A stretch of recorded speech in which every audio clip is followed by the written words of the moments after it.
You're being overpaid for what you do. That was the first sentence he said to me. No acknowledgement of the 19 years I had given to the company, just that one flat declaration, delivered across the polished desk like a cost-saving memo. I straightened my spine, nodded once, and said, "Understood." Then I walked out quietly, without letting the door echo behind me. My name is Mara Ellison. For nearly 2 decades, I had led the People Operations Division at Halverson Stratex, a company that had weathered 2 recessions, 3 CEOs, and more restructuring cycles than I could count. I wasn't the loudest in the room, but I was the one people came to when budgets broke, when departments fractured, when lawsuits circled. I wasn't the face of the firm. I was the framework. My systems held people together long before they realized they were at risk of coming apart. But none of that mattered to Drew Langford, the new CEO. 35. Board appointed.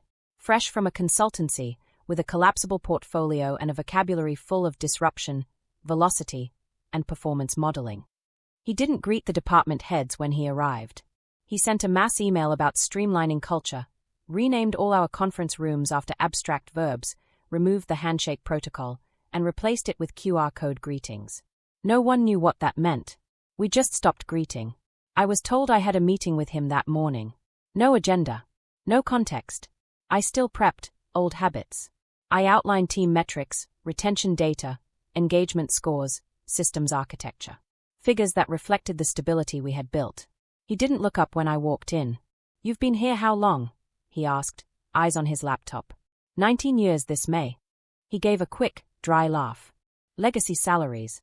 Then, still staring at the spreadsheet in front of him, he said, "You're being overpaid for what you do. Starting next cycle, your base will be adjusted by 30%. He didn't ask for a reaction. And I didn't give him one. Because that moment wasn't about my salary. It was about visibility. He didn't see me, not really. He didn't see the quiet fire drills I'd prevented, the department reorgs I had untangled, the lawsuits I had diffused before they ever reached the general counsel's desk. He didn't see the systems. He only saw the cost line. A salary figure attached to a name he didn't care to know. What he didn't realize was that the minute he reduced my pay, he increased my clarity. Because it wasn't just disrespectful. It was instructional. That kind of dismissal doesn't come from personal animosity. It comes from arrogance. And arrogance in an unfamiliar structure is always a dangerous imbalance. I walked out of his office not humiliated, not shaken, but activated. Because I had built the system he was trying to override. And he had just handed me a reason to let it correct itself. The next week, my office was gone. No notice. No conversation. I returned from a lunch meeting to find a new face, early 20s, glossy smile, arranging paperweights like she'd always belonged there. She looked up, surprised, only for a second. "Oh," she said, as if I were the one interrupting. "Didn't they tell you? I'm Drew's new executive assistant." He asked that I be seated closer to him. No nameplate. No explanation. Just a smile and the weight of being erased. I packed my things without a word. No dramatics. No confrontation. I relocated to an old desk beside the copier, where the light flickered overhead and the air vent clicked every 9 seconds. I counted. I always count when systems change without warning. It tells me how far the imbalance will reach. Within days, I was removed from the weekly strategy call. My name vanished from calendar invites. My inbox filled with generic administrative requests, work I hadn't done in over a decade. Meanwhile, the assistant, whose name I would later learn was Kendra, was given shadow access to the entire People Systems database. Payroll, contracts, compliance archives, all of it, just so she can learn the ropes, Drew said. But she wasn't learning. She was harvesting.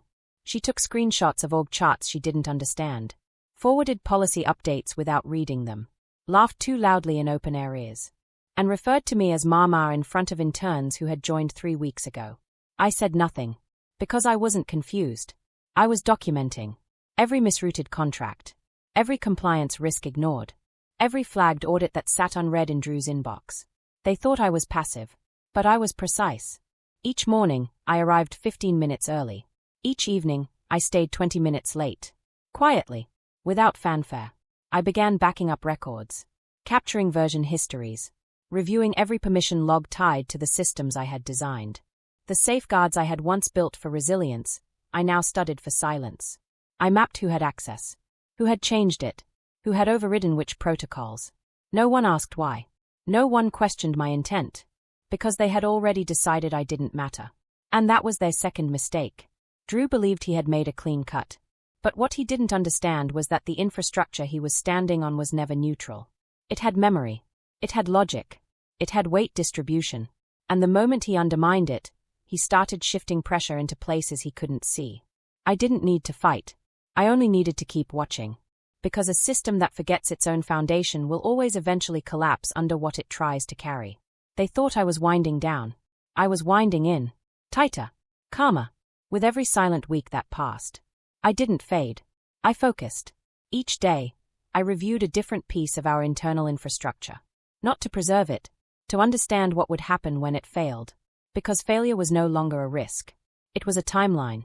I watched Kendra as she clicked through files she didn't comprehend.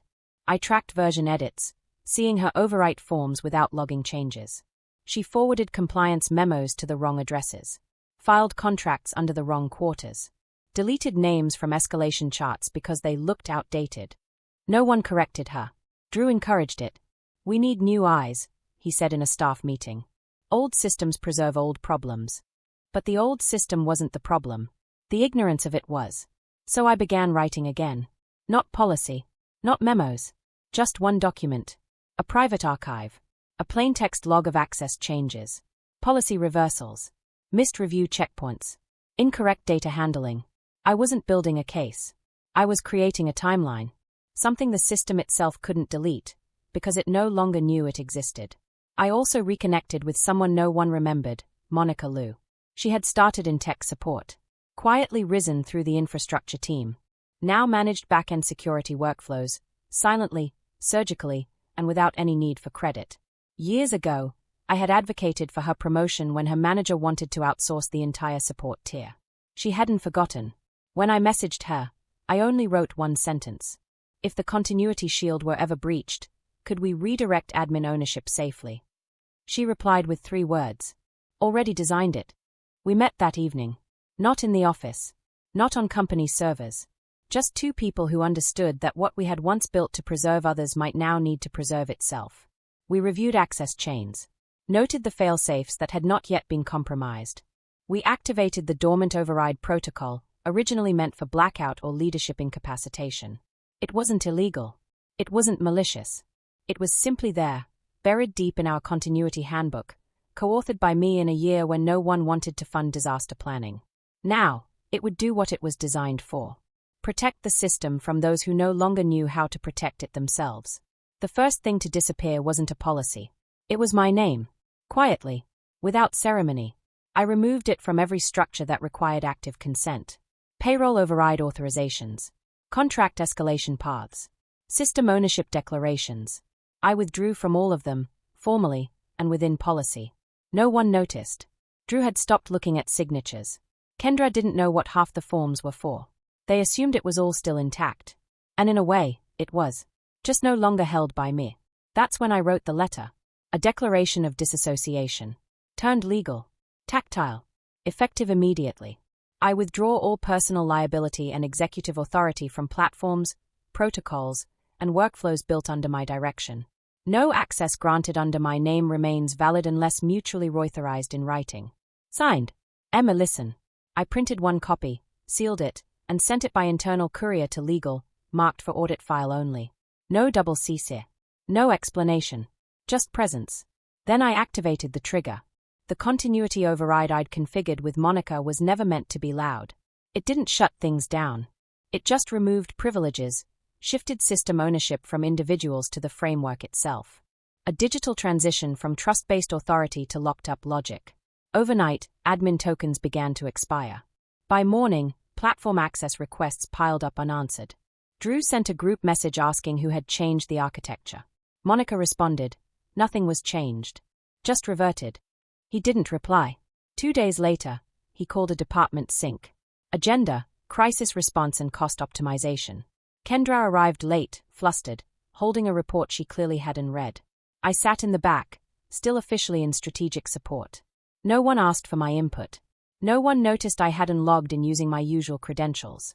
They didn't even notice I hadn't logged in at all. Because in their minds, I had already been removed. But in reality, I had simply removed myself.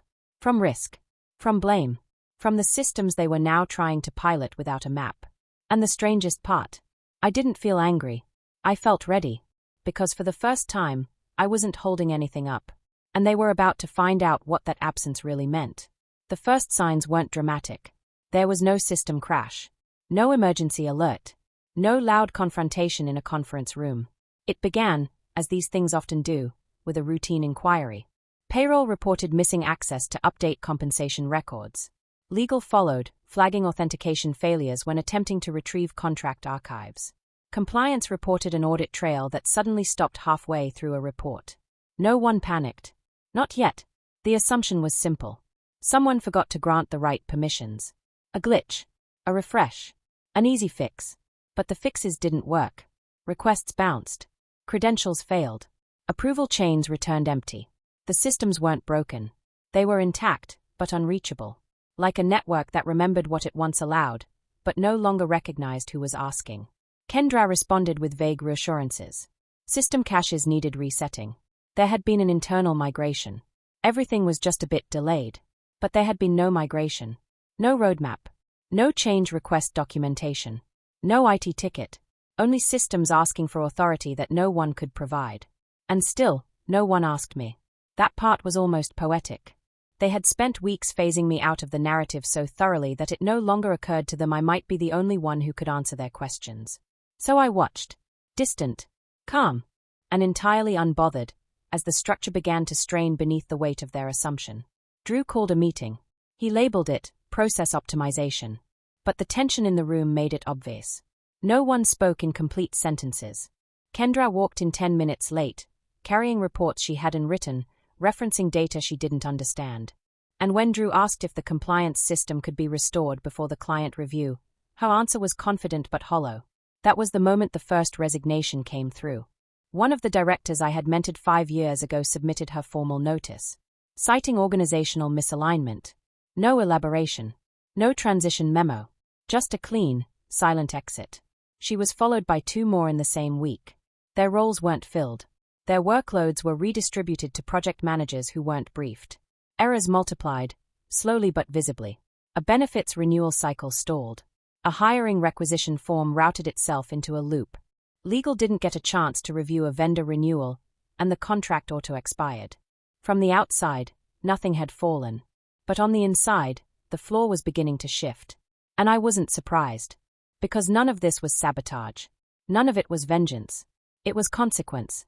The system wasn't rejecting people. It was simply functioning without the one thing they never learned to value: stewardship. They had removed the person who held the logic, the memory, the subtle pressure points that made the machine move smoothly. And now, they were watching it drag under its own weight. No one noticed the silence, until it replaced their certainty. But I had seen it coming long before the lights began to flicker. Each morning brought a new friction point. A permissions error here. A data sync delay there. Security clearance gaps began appearing in vendor access. Employee portals failed to load correctly. Performance review tools began auto-expiring long before their deadlines. At first, these were brushed aside as ordinary misalignments. Glitches to be assigned, delegated, postponed. But they didn't resolve. They multiplied. They fed into one another. Because the system they inherited wasn't designed to run on autopilot. It was designed to be stewarded. And they had removed the one person who knew how. By the end of the second week, the leadership dashboard stopped syncing with internal KPIs. HR analytics stalled. Turnover tracking, once a real-time snapshot of company health, went dark. Drew asked IT to perform a deep sweep. Monica responded through proper channels, noting that no anomalies were detected. The system, she wrote, is operating within expected parameters. She didn't elaborate. She didn't have to. Because the issue wasn't inside the system. It was around it. What Drew and Kendra failed to understand was that the infrastructure didn't fail because it was fragile. It failed because it had been built to require care. The kind of care that doesn't show up on spreadsheets. The kind that lives in memory. In consistency. In the steady presence of someone who sees problems 2 steps before they happen. When that presence is removed, the structure doesn't explode. It frays. It hesitates. And eventually, it ceases to respond altogether. The client portals began timing out. One of our largest partners, a global logistics firm, emailed requesting clarification on recent delays in contract fulfillment. The message was short, professional, and unmistakably cold. I didn't reply. That wasn't my job anymore. But I saved a copy of the email anyway, because it confirmed what I already knew. The unraveling was no longer internal. It had reached the surface. That same afternoon, another resignation came through. This time, a lead in compliance. No warning. No meeting. Just a quiet message to the internal comms team requesting the removal of her profile from the org chart. She had been there for 9 years. She didn't leave out of fear. She left out of clarity, the kind that only comes when you realize the work you believed in has been handed to someone who never learned how to carry it. Word began to travel. Not loudly, not in gossip, but in tone. Conversations shortened. People stopped volunteering for cross-team initiatives. Project managers began double-checking access logs. Not because they were instructed to, but because they no longer trusted the flow. The company hadn't collapsed, but it no longer felt anchored. And even those who hadn't yet named the shift could feel it. They started asking where I had gone. Not directly, but quietly, in passing. With a kind of tone that said they weren't asking if I was coming back. They were asking if there was still something left to come back to. And that was the moment I knew the unraveling was complete. Because by the time people start remembering your absence more clearly than they ever acknowledged your presence, the system isn't failing. It's already failed. The official breakdown began on a Tuesday. I remember the exact time because a former colleague texted me at 9:13 a.m. It was a screenshot. The payroll system dashboard read, "Administrator access revoked. Contact primary system owner." And underneath it, a timestamp that no one could override. There was no primary system owner anymore. They had removed her. Throughout the day, notifications spread. The HR platform refused to generate offer letters. The compliance interface locked itself into archived view. Onboarding systems began looping through null fields. From the outside, the company still looked functional. Emails went out. Zoom links still connected. But beneath it, the infrastructure no longer moved. No one knew where decisions were supposed to land. And without that spine, nothing stuck. Drew convened an emergency operations meeting. I wasn't invited, of course. But I didn't need to be. The aftershocks were public. By noon, 5 department heads had pinged legal for policy clarification. By 3, it was confirmed that several back-end logs had been scrubbed of trace metadata. Something Monica had done weeks earlier, per protocol. And by 5, a quiet but undeniable realization settled across the leadership floor. The company's core people systems were no longer accessible. Not damaged. Not deleted. Just unreachable. No one panicked. Not yet. People still believed in short-term fixes. They asked for backups. They requested sandbox restores. But the systems responded the same way every time. Request denied. Insufficient clearance. They called the vendor.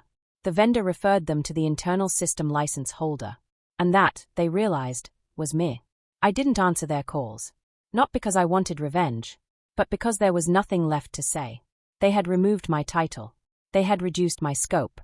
They had dismissed my role as outdated. And with it, they dismissed every safeguard I had personally constructed, documented, and maintained for nearly 2 decades. And now they were learning what happens when you treat a system architect like a replaceable task manager. The silence they had assigned to me was now echoing through their operations. That evening, as Drew sat in his glass office with the blinds partially drawn, I heard from someone who had once worked closely with him, a finance director who had since moved on to a competitor. Her message was brief. "He looks like a man trying to hold a structure he no longer understands. You did this without touching anything." She wasn't wrong. Because collapse, when done right, doesn't need force. It only needs absence. By Wednesday, nothing functioned as intended. Work continued, technically. People showed up. Meetings were held. But no one trusted the systems anymore. Every approval was double-checked. Every email was forwarded 3 times for confirmation. Documents were printed in triplicate, an act that hadn't been necessary in over a decade. Confidence had drained from the workflow, and in its place was a quiet kind of chaos. The finance portal was the first to go dark. Then the benefits interface refused to load during open enrollment. Legal was locked out of precedent templates. And the new head of compliance submitted a ticket asking where the legacy risk index had gone. There was no answer. Because the people who had the answers were gone. Not out of revenge. Not in anger. Just gone. I watched it all unfold from a high-floor conference room at a different company. My new office. A quieter one. A safer one. One that had already begun implementing the systems I had spent years perfecting elsewhere. I hadn't reached out to anyone from my old firm, but they began reaching out to me. Carefully. Cautiously. First, it was the intern I had once recommended for a training program, now a team lead. Then, a former colleague from operations. Then, someone from the ethics committee. The messages varied in tone, but they all circled the same quiet truth. They understood now what I had done, what I had protected, what they had allowed to be dismantled. One of them wrote, "They told us you were holding us back, but it turns out you were the only one holding us together." I didn't reply, not out of coldness, but because I knew their words weren't for me. They were for themselves, for the part of them that had watched my removal in silence, and now understood what it had cost them. Back at Halverson, Drew began shifting blame. He blamed the vendors, then the legacy systems, then uncoordinated transitions. But the board had already requested an external audit. That was the final thread. Because an audit doesn't just ask what went wrong. It asks who knew, and who allowed it. I had kept records. Not because I planned to expose anything, but because documentation is what professionals do. When others forget how memory works. I had no intention of weaponizing it. I didn't need to. The system was already doing that on its own. Later that week, a press release was issued. Polished, neutral, forgettable. Drew was stepping down to pursue new opportunities. The words said nothing, but the silence behind them said everything. Kendra was gone 2 days later. No announcement. No farewell email. Just an empty desk. And a missing name from the directory. The organization didn't collapse in a blaze. It unraveled. Then sagged. Then finally fell into itself. Quietly. Predictably. Without a villain. Without a hero. Just cause and effect. Playing out exactly as it always does. When ego tries to replace experience. They hadn't fired me. They had released the one thing they never knew they needed. And in doing so, they finally learned the difference between managing a system and understanding one. The request never arrived in formal language. But it didn't need to. The signs were quiet. Deliberate. Threaded into the kinds of conversations that come after a storm has passed. And leadership finally realizes which structures were load-bearing all along. A message from an old contact on the board, framed as a casual check-in. A coffee invitation from someone who hadn't spoken to me in years, now mentioning strategic continuity and restoring operational trust. Even Monica forwarded me a company-wide note she thought I should see. An open call for temporary advisors to help restabilize core people systems. None of them said my name, but they didn't have to. They weren't asking me to return. They were hoping I hadn't fully left. By then, I was already seated in a different office, under a different roof, surrounded by a different kind of quiet. Not the silence that comes from being overlooked, but the space that opens up when you're finally allowed to build without interference. The new company wasn't louder. It wasn't flashier, but it recognized something my former employer never had. That value isn't earned by staying in the room longest, or speaking the most eloquently. It's measured by what still functions. When everything else begins to fail. I began slow, not by redesigning policies or launching initiatives, but by restoring memory, mapping systems not just by function, but by intention, naming assumptions that had gone unquestioned for years, restructuring delegation flows, so that authority didn't disappear. In the absence of one title, these were the kinds of things no one celebrated in quarterly slides, but everyone felt when they were absent. I wasn't recreating my old work. I was refining it, this time in a place that knew what it was receiving. People didn't approach me with performance decks. They came with real questions, real frictions, asking not how to scale faster, but how to scale without breaking. The people carrying the weight. One afternoon, a mid-level strategist lingered after a session, a paper note folded in her hand. She waited until the others had left, then placed it gently on my desk. "You reminded me that resilience doesn't have to be loud," it said, "and that leaving quietly doesn't mean you disappear." I reread it once after she left, not because I needed the recognition, but because it confirmed something I had never said aloud. Not to her, not to myself, that perhaps legacy doesn't reside in what we build when we're allowed to finish. Perhaps it lives in what continues to stand, even after we've been removed. And in this new space, where no one asked me to prove what I already knew, I felt something shift. Not a resurgence of ambition. Not triumph. Just clarity. The story didn't end when the systems failed. It didn't end when Drew stepped down, or when compliance swept quietly through the corridors he once commanded. It didn't even end when Kendra's name vanished from the org chart overnight. Stories like this never end at the collapse. They only begin again. Elsewhere. In places built without the pretense of legacy, but with the discipline of learning. At the new firm, my title carried weight. But it wasn't the kind you wear like armor. It was quiet, earned, and functional. I had no need to broadcast influence, because the work had already proven itself. People brought questions they hadn't felt safe voicing elsewhere. Not because I invited them to speak, but because I made it unnecessary to ask permission. The culture shifted, not with grand speeches or sweeping change, but with small realignments, each one rooted in the knowledge that people stay not for perks, but for protection. I began a cohort, not for rising executives, but for those often left at the margins. Women over 40, professionals returning from caregiving, employees who had weathered too many reorganizations to trust easily, but hadn't yet forgotten how to care. It wasn't flashy. There was no press release. We met in borrowed rooms, with blank whiteboards. And still, the room filled again and again. Because when you create a space where experience isn't treated like excess weight, people show up differently. One participant, a woman who had once been dismissed as unscalable, left me a note after our final session. It said, "You gave me a future I didn't know I was still allowed to imagine." I folded it carefully and placed it in my drawer, not because I needed the reminder, but because it deserved to be held. And while all of that was happening, quiet, steady, restorative, I received a final message from someone I hadn't thought about in weeks. Monica forwarded it from her personal inbox. It was a formal HR notice from Halverson's board, dated 2 weeks after Drew's departure. As of next quarter, all systems, processes, and policies attributed to prior leadership will undergo external review for long-term viability. Beneath it, a footnote in smaller text. Legacy knowledge retention remains a critical risk. It wasn't signed by anyone I recognized. I closed the email without response, because by then, they weren't asking for me. They were asking for what I had taken with me. That's the part they never understood. You can replace a nameplate. You can strip a title. But if you dismiss the one who built the foundation, not just structurally, but culturally, you don't simply lose a person. You lose the memory of how it was all held together. And without that, even your repair work becomes guesswork. Legacy isn't written in resignation letters or retirement speeches. It's not enshrined in corner offices, or preserved in corporate photo walls. Legacy lives in the questions people start asking, because you once made it safe to ask. It echoes in the systems that remain stable, long after you've gone.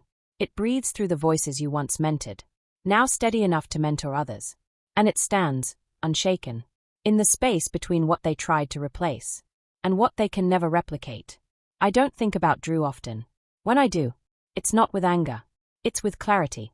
He wasn't the architect of my downfall. He was the architect of his own. And the only part one played was stepping aside, just long enough for gravity to finish the work. Some people confuse silence for weakness. They believe if you leave quietly, you were never really there. But I know better. And now, so do they. I used to believe that walking away was a kind of surrender. Now I know. It's what makes space for everything they can't erase. Thanks for listening to my story. Don't forget to like, subscribe, and share this story. Thank you, and I'll see you in the next one.